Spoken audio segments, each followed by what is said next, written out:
అందరికీ నమస్కారం అండి. ముఖ్యంగా వేదిక పైన అతిరథ మహారథులు ఉన్నారు. వారి ముందు చాలా అంటే వారి ఎక్స్పీరియన్స్ అంత వయసు కూడా నాకు లేదు, కానీ వారిని చూసి లోపల పెరిగినటువంటి బాధ తపనతో ఈ మార్గాన్ని నేను ఎంచుకోవడం జరిగింది. అనేక సందర్భాల్లో అంటే ఆన్ స్క్రీన్ మీద మాట్లాడే మాటలు కొన్ని అయితే ఆఫ్ స్క్రీన్ మీద వారితో నాకు ప్రతి ఒక్కరితో కూడా నాకు అనుబంధం ఉంది. చాలా సందర్భాల్లో మాట్లాడుతూ ఉంటారు, తెలుసుకుంటూ ఉంటాను నేను. ముఖ్యంగా ఎంతసేపు ఏంటంటే మనం పక్క వాళ్ళ పైన పడేయడం అనేది మనకు చాలా కామన్ అండి. ముఖ్యంగా నాకు తెలిసి భారతీయులకు చాలా ఎక్కువగా ఉంటుందేమో. మనం ఏంటంటే ఇప్పటికీ మెకాలే ఎడ్యుకేషన్ సిస్టమ్ గురించి మాట్లాడతాం, ఇప్పటికీ మన పైన జరిగినటువంటి దాడుల గురించి మాట్లాడతాం, ఇప్పటికీ మన పురాణాలను ఇతిహాసాలను వేద వాంగ్మయాన్ని మనకు దూరం చేశారు అని మాట్లాడతాం, ఇప్పటికీ అసలైన చరిత్ర మనకు తెలియదని మాట్లాడతాం.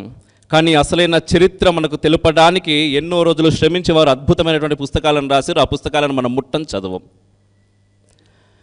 మనం తెలుసుకోవాలనే ప్రయత్నం చేయం, కానీ మాట్లాడతాం. మాకు దూరం చేశారు. ఎవడు దూరం చేశాడు?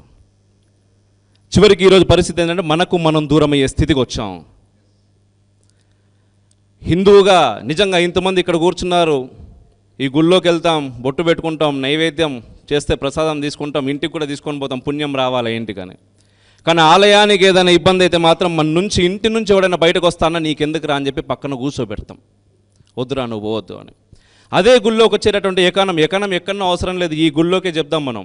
ఈ గుళ్ళోకి వచ్చేటటువంటి కొబ్బరికాయ కావచ్చు, పువ్వులు కావచ్చు, పండ్లు కావచ్చు, ఎక్కడి నుంచి వస్తున్నాయి, మిగిలినవన్నీ పక్కన పెడదాం. ఎందుకు? మన వృత్తుల్ని మనం దూరం అయిపోయాం. ఎందుకంటే బేసిక్గా ఏంటంటే మనం వృత్తిని బట్టి మనిషిని రెస్పెక్ట్ చేస్తాం. ఆ వృత్తి ఎట్లా ఉండాలి అంటే వాడు చాలా డిగ్నిఫైడ్గా ఉండాలి, బట్టలు చాలా బాగుండాలి, ఓ కార్లోకి వెళ్ళి దిగాలి, నెలకు చాలా పెద్ద జీతం సంపాదించాలి, చాలా ప్రొఫెషనల్గా ఇంగ్లీష్ మాట్లాడుతున్నారు, అప్పుడు వానికి రెస్పెక్ట్ ఇస్తాం మనం. అది కాకుండా నార్మల్గా ఏదో చిన్న పనులు చేస్తారు అంటే ఫస్ట్ ఆఫ్ ఆల్ వానికి పిల్లనియ్యరు, పెళ్ళి చేయనీకి, మిగిలిన పక్కన పెట్టుర్రు. ఆ పెళ్ళి కోసం వీడు సాఫ్ట్వేర్ ఇంజనీర్ కావాలి.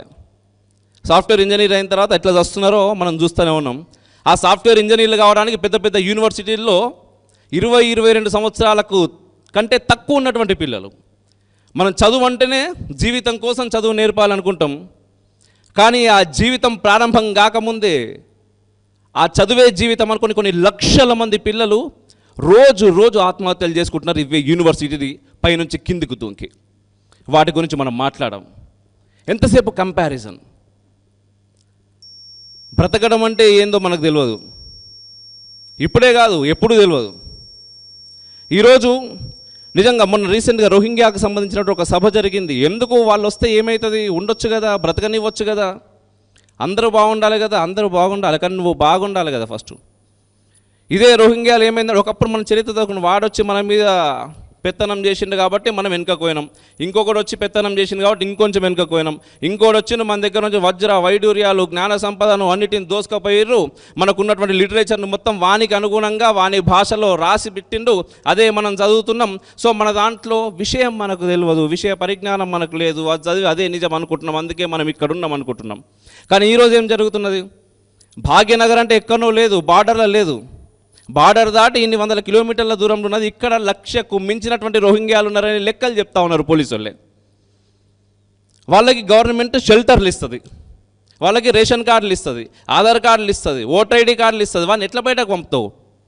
బెంగాల్ లాంటి రాష్ట్రంలో 2021లో టీఎంసీ లీడర్గా ఒక రోహింగ్యా నిలబడ్డది.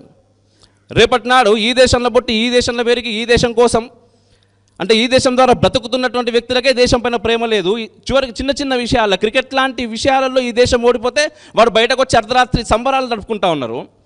అట్లాంటిది వేరే ఏదో దేశం నుంచి ఈ దేశానికి వచ్చి ఈ దేశంలో బ్రతుకుతుంటే వానికి ఈ దేశం మీద ప్రేమ ఎట్లుంటుంది? నిన్ను వాడు నా దేశ సోదరిమణులు అని చెప్పేసి మనం ప్రతిజ్ఞ చేస్తూ ఉన్నాం కదా, వాడిని ఎట్లా సోదరునిగా స్వీకరిస్తాడు?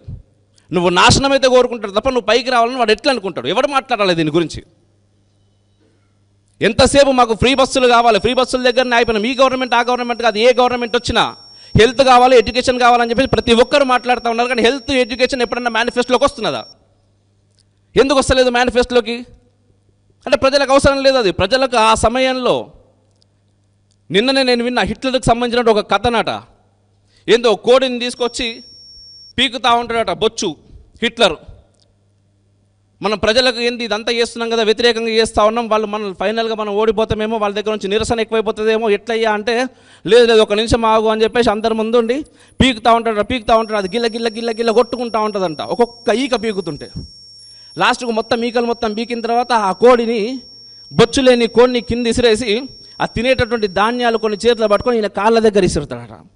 ఆ కోడి టక్క టక్క టక్క టక్క టక్క మెల్లగా వచ్చుకుంటూ ఆ ధాన్యాలు తినుకుంటూ ఆ నొప్పి మొత్తం పోతుంది. పోయి అబ్బా హిట్లర్ నాకు ఇంత మంచి పని చేసిండు. అది ఈరోజు భారతీయులు అటువంటి స్థితిలో ఉన్నారు ప్రభుత్వాల విషయంలో.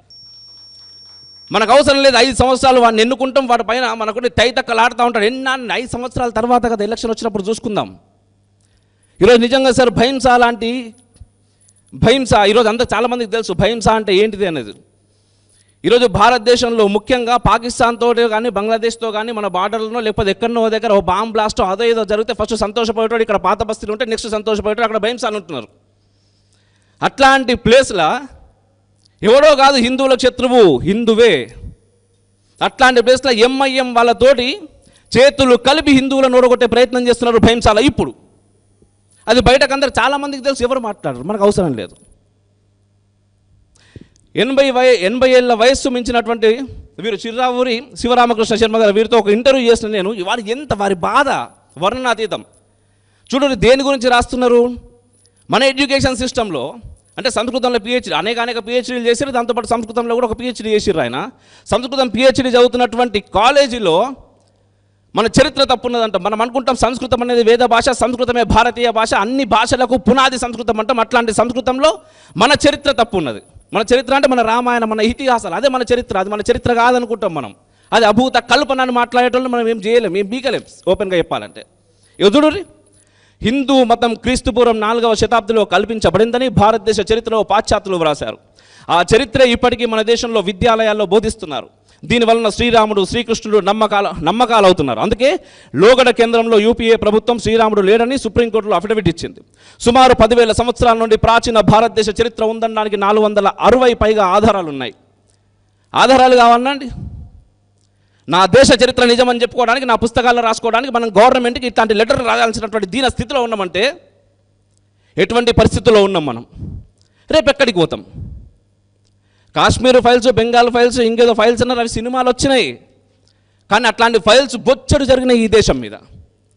అన్ని జరిగినా కూడా ఇంతమంది హిందువులు ఇంకా నేను హిందువునని గర్వింపదగే స్థితిలో ఉన్నామంటే ఆ పూర్వీకులు ఒక్క ఛత్రపతి శివాజీ మహారాజో లేకపోతే ఒక వీర సావర్కర్, ఒక నేతాజీ సుభాష్ చంద్రబోసో కాదు.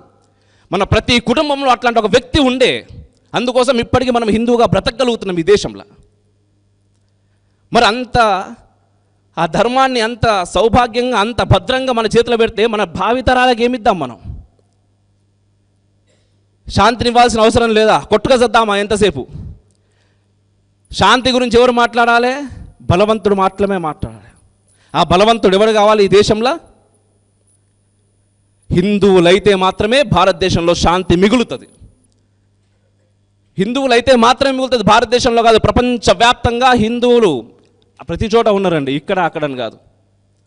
వేరే దేశాలు ఎక్కడికి పోయినా కూడా సనాతన ధర్మం ప్రజ్వరిల్లుతున్నది ఇట్లా. కానీ ఈ దేశంలో ఏమవుతున్నది? 2011 లెక్కలు చూడుర్రి, ఇప్పటి లెక్కలు చూడుర్రి, మొత్తం మైనార్టీలు అయిపోతూ ఉన్నారు. అసలు మైనార్టీ అంటే పదం ఏంది? యాజ్ పర్ కాన్స్టిట్యూషన్ ఒకసారి చెక్ చేయర్రి. మనకి ఎంతసేపు అంటే మైనార్టీ అంటే ఒకటే తెలుసు మనకు, ముస్లిమ్స్. వాడి కోసం ఏదంటే అది చేయాలి ప్రభుత్వాలు. భాష పరంగా ఉన్న వాళ్ళు మైనార్టీ, ప్రాంతం పరంగా ఉన్న వాళ్ళు మైనార్టీ. యాజ్ పర్ కాన్స్టిట్యున్సీ అసలు మైనార్టీ అంటే ఏందో మనకు తెలియదు, మనం తెలుసుకోవాలనుకోం, మనకు అవసరం లేదు. నిజంగా చాలామంది అంటారు సార్ వాట్సాప్ యూనివర్సిటీలు హిందువులు బాగా చదువుతున్నారు. ఇది వాస్తవం. వాట్సాప్లో ఒక మెసేజ్ టక టక టక వైరల్ అయితే దాన్నే పట్టుకొని మనం మాట్లాడతాం. దాని వెనుక ఉన్నదేంది, ముందు ఉన్నదేంది మనకు అవసరం లేదు. దయచేసి తెలుసుకునే ప్రయత్నం చేద్దాం మన అసలైన చరిత్రను. చరిత్ర తెలుసుకుంటే ఏమవుతుంది? మనం చరిత్ర ఏమైనా మార్చగలుగుతామా? చరిత్రను మార్చలేము, కానీ చరిత్రని పునరావృతం కాకుండా చేయగలుగుతాం. అందుకోసం మనం చరిత్ర తెలుసుకోవాలి, మన భావితరాలకు చరిత్రను తెలిపే ప్రయత్నం చేయాలి. ఇట్లాంటి మహనీయులు రాసినటువంటి పుస్తకాలను మనం చదివే ప్రయత్నం చేయాలి. మనం చదవడం మాత్రమే కాదు, మన ఎడ్యుకేషన్ సిస్టంలోకి తీసుకుపోవాలి. వాటిని ఎడ్యుకేషన్ సిస్టంలోకి తీసుకుపోవాలంటే ఎవరు చేయాలి? తల్లిదండ్రులు చేయాలి. తల్లిదండ్రులు నాకు ఎంసెట్ సీట్ కావాలి, ఐఐటి సీట్ కావాలి అంటే వాడు ఎల్కేజీ నుంచి ఐఐటి ఎంసెట్ కోచింగ్లో పెడతాడు. కాదురా నాయన, నా పుట్టిన పిల్లలకి బ్రతకడానికి ఏమన్నా నేర్పురి మీరు అని చెప్పుర్రి. బ్రతకడానికి ఏమున్నాయి? ఒక రామాయణం ఉన్నది, ఒక గీత ఉన్నది, ప్రపంచం మొత్తం దాన్ని పొగుడుతున్నది కదా. మరి మనకెందుకు ఈ కర్మ? మనం ఎందుకు పక్కన పడేస్తున్నాం? మనకెందుకు వద్దవి? తెలుసుకునే ప్రయత్నం చేద్దాం, చెప్పే ప్రయత్నం చేద్దాం. దయచేసి ఏమైనా తప్పు మాట్లాడితే క్షమించండి. ఆలస్యంగా వచ్చిన ఈరోజు గత 3 రోజుల నుంచి తిరగడం బాగున్నది. ఈరోజు పొద్దున్నే హైదరాబాద్కు వచ్చిన, వేరే ఒక కార్యక్రమం ఉంటే ఆ కార్యక్రమం కంప్లీట్ చేసుకొని వచ్చిన. ఖచ్చితంగా ఇక్కడికి రావాలనే ఉద్దేశంతో వచ్చిన. ఏదన్నా తప్పు మాట్లాడితే దయచేసి క్షమించండి. కేవలం నా ఆవేదన మాత్రమే ఇది. ఎంతోమందిని చూస్తున్నామండి, ఏ ప్రభుత్వాలు ప్రజల కోసం ఏం చేయ, ప్రజలు నిలబడితేనే ప్రజల కోసం చేస్తే, హిందువులు ముఖ్యంగా హిందువుల కోసం హిందువులే నిలబడాలి. ఎంతసేపు ముస్లింలను, క్రిస్టియన్లను, ఇంకెవరినో ఎవరినో అంటే ఏం కాదు. ఎవంది వాడు మంచిగానే ఉన్నాడు, హిందువులే చక్కగలేరు, హిందువులే చక్కగలేరు. వీళ్ళు చక్కగా ఉంటే దేశం బాగుంటుంది. జై హింద్, మేరా భారత్ మహాన్.